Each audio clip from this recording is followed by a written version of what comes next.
I mean, if you want, I guess.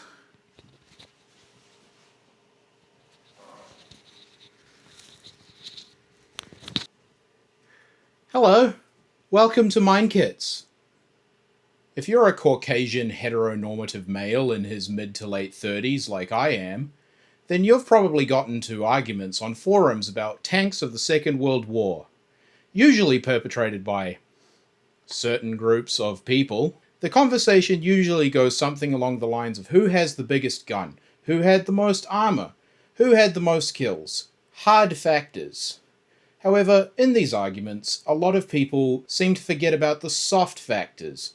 Can I get out if the tank is on fire? Does everyone inside my tank have a radio? And how easy is it to fix when it breaks? This will be relevant in a moment. Actually, this is actually tiring out my arm to hold. Just give me a minute.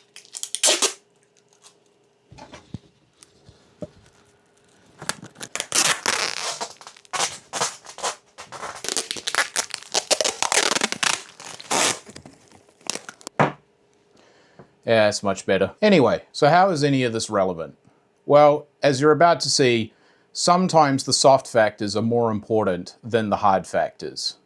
Today we're going to be talking about resin printing, and one resin printer in particular. A resin printer that's so damn good, I chose to remake our only video that cracked 1,000 views so that I could articulate it to you properly and get the facts straight. This is our review of the Uniformation GK3 Pro. So first of all, let's have a little chat about the state of resin printing in this country, because I think it's highly underappreciated.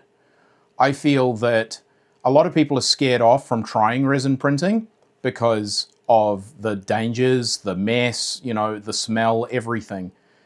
And I think that's a damn shame, because if you're trying to create models with perfect details, with perfect dimensions, with perfect optical clarity to the point where you can print lenses, then resin printing is absolutely what you want.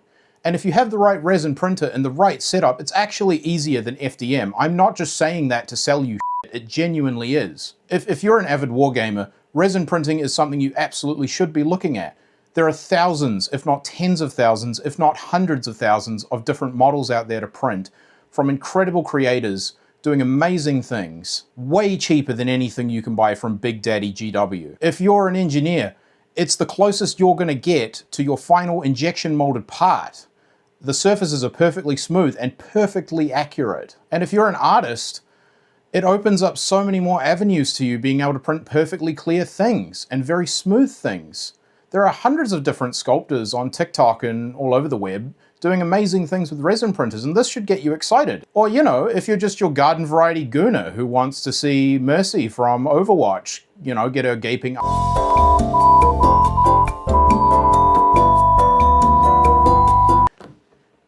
You degenerate? Right, without further ado, let's go over to VoiceOver Me, who's going to tell you all about the tech specs and show you some cool stuff. As much as I dislike hard factors as the ultimate measure of a printer's worth, it's best we start with them just to establish a foundation. The GK3 Pro features a 9.6-inch 16K mono LCD. It is marketed as a high transmittance display, and there is something unique going on there, and we will touch on it later. The Z-axis is driven by a single ball screw with a single linear rail behind it. The machine has Wi-Fi connectivity and a camera for taking time lapses and monitoring prints either through Chi2Box's Chi2 Manager or through Uniformation's own mobile phone app that was recently released. The machine features a unique VAT heater that is actually under the LCD screen. Again, we'll touch on this later. Nothing here is especially different from anyone else in the current market, but this is where the similarities to other offerings on the market end. What Uniformation have managed to create here is a machine that actually considers the person that has to use it. This was the standout feature of their previous GK2, and it's been carried forward here. Whilst the market becomes ever more competitive, with companies trying to outdo each other with bigger numbers and half-baked gimmicks, Uniformation kept the core design simple, instead choosing to focus on making the experience of printing as clean and efficient as they possibly could. First off, the power supply is internal. No more giant DC bricks cluttering up your workspace. The power button and the USB, they're on the front, where they should be. The feet are fully adjustable. and there's a bubble level on top of the printer to assist you.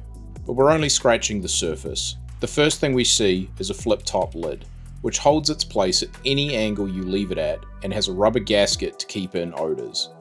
However, if you run your printer in an enclosure or you're in a farm environment alongside a bunch of other machines, the lid can be removed entirely with a couple of screws.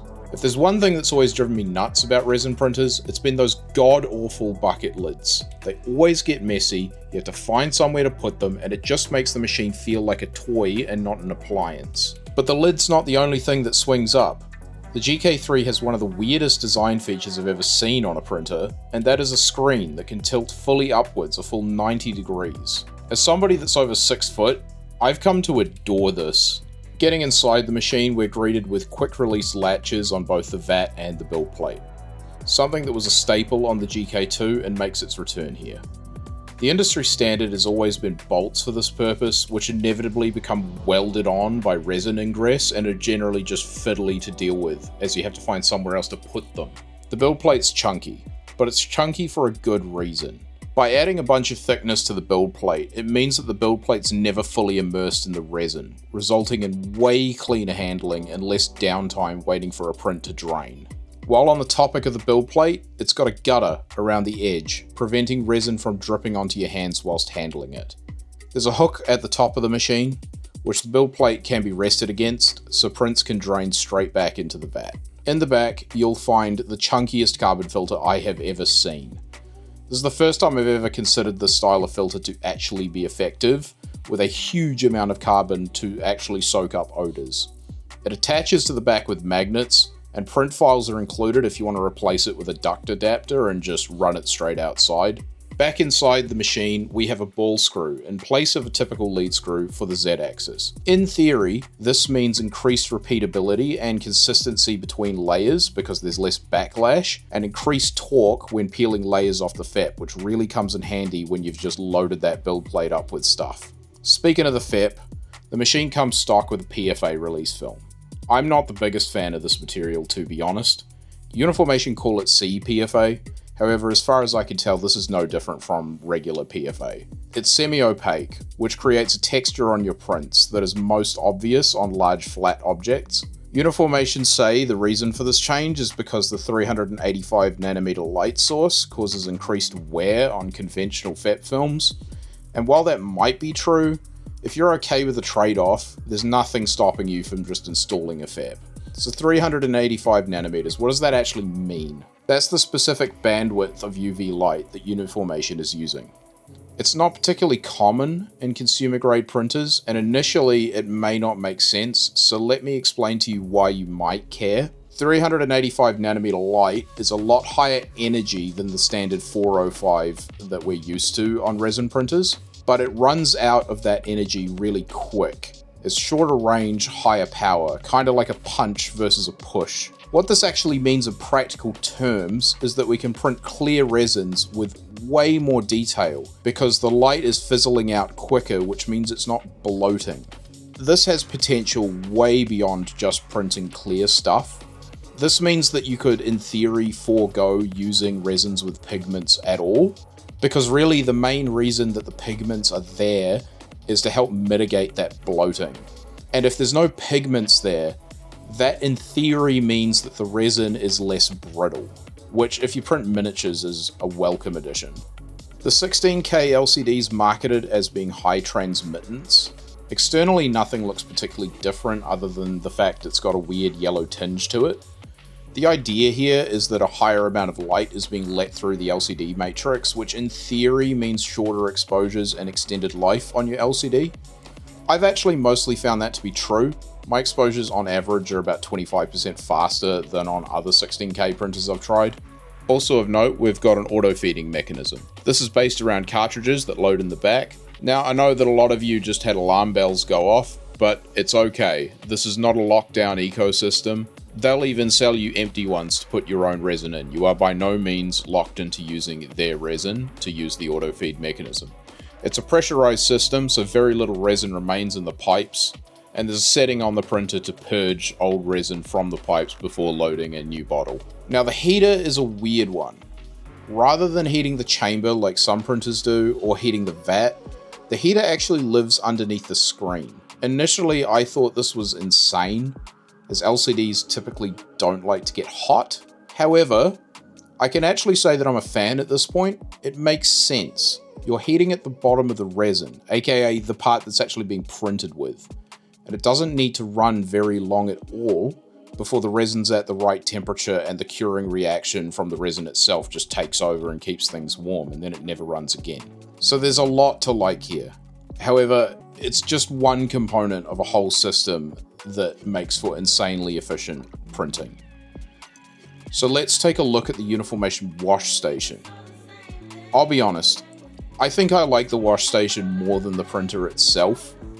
It's a nice, heavy, aluminium-wrapped machine with simple controls for setting the time on the front, a drain port on the back for emptying it out with an included hose, and a flip-up lid with a thick and effective gasket around it for sealing in solvents, in my case methylated spirits. It comes with a basket if you want to clean your prints loose. However, I take full advantage of the custom cutout specifically made for the build plate, creating a full seal. The ultrasonic cleaning is aggressive and extremely effective. The whole design means that uncured prints are in the open air for mere seconds. I've always been of the opinion that the bulk of your fumes occur during post-processing, not printing. So any measures that can minimize post-processing times, I'm all for that. Now for the cure station. At first glance, it's just like any other UV curing box, however there's a couple things going on here that make it a little bit more premium. Firstly, it's filtered. Resin actually does off-gas a fair bit during curing, so this is nice to see. It's the same magnetic design as the one found on the printer. On the control panel we can adjust two different times, one for our cure time and the other for drying. So yes, this machine does actually feature heated drying, which is awesome. Again, it just minimizes exposure to open air. You can just take your prints straight out of the wash and just put them straight in the cure, press a button and walk away. So that's a rundown of the Uniformation ecosystem and why I think it makes sense as an ecosystem. Let's have a look at a few prints and you can be the judge for yourself.